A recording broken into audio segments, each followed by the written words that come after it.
ወደ ቤተ ክርስቲያን ለመግባት የሚፈቀድለት አምስቱ አዕማደ ምስጢርን የተማረና ጥምቀትን የተቀበለ ነው። ሁላችሁም 81 መጻሕፍትን በአምስቱ አዕማደ ምስጢር አውቃቸዋል። አምስቱ አዕማደ ምስጢር ምንና ምን ናቸው? ባጭር የመጀመሪያው ምስጢረ ሥላሴ አሁን የተናገርኩት ምስጢረ ሥላሴ። ምስጢረ ሥላሴ ማለት በአካል ናቸው፣ በህብረ መልክ መመሳሰላቸው፣ በኩነት ህልውናቸው፣ በመለኮት ተዋህዷቸው የሚነገርላቸው ሥላሴ በአብ ልብነት ለባውያን፣ በወልድ ቃልነት ነባብያን፣ በመንፈስ ቅዱስ እስትንፋስነት ሕያዋን መሆናቸውን አውቀን አንድ የባሕርይ አምላክ ብሎ ማመን ነው ምስጢረ ሥላሴ ማለት። አንዱ ይሄ ነው። ምስጢረ ሥጋዌ ሁለተኛው ነው። ከሦስቱ አካላት አንዱ አካላዊ ቃል ኢየሱስ ክርስቶስ በምልአት በጌትነት ከአብ ከመንፈስ ቅዱስ ሳይለይ ልዑል ባሕርዩን ዝቅ አድርጎ በድንግልና ከነበረች ካለች ከምትኖር ከቅድስተ ቅዱሳን ድንግል ማርያም ከሥጋዋ ሥጋ ከነፍሷ ነፍስ ነስቶ አምላክ ሰው ሆነ ማለት ነው። ምስጢረ ሥጋዌ ይባላል።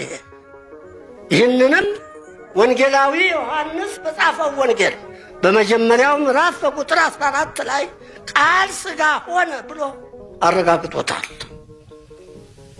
አካላዊ ቃል ከአካለ ትስብእት ተዋህዶ አንድ አካል አንድ ባሕርይ ሆኖ ሃይማኖታችን ተዋህዶ ተብሏል። በዚህ ነው የምንጸናው የምንመራው። ሃይማኖታችን ተዋህዶ ነው።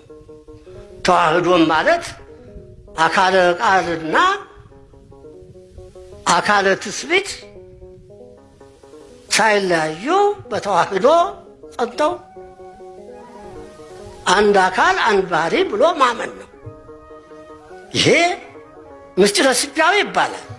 ሦስተኛው ክብር ይግባውና መድኃኒታችን በኒቆዲሞስ አማካይነት ዳግመኛ ከውሃና ከመንፈስ ያልተወለደ ወደ መንግሥተ ሰማያት ሊገባ አይችልም ብሎ ያስተማረው ትምህርት ነው። አራተኛ ምስጢረ ቁርባን።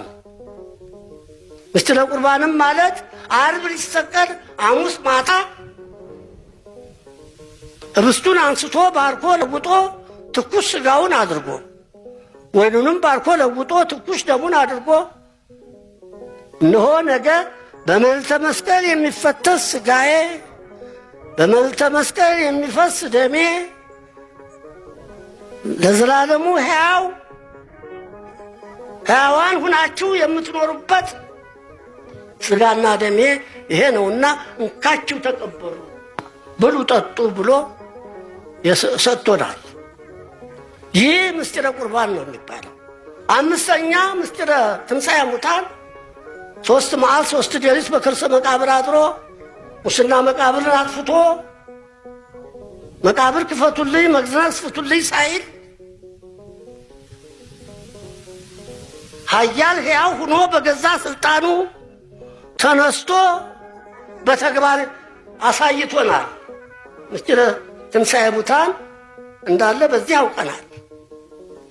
ተንሥአ እግዚእነ ከመ ይምሃረነ ተንሥኦ ሥጋቲነ ይላል ጌታ። ትንሣኤ እንዳለን አሳይቶናል በተግባር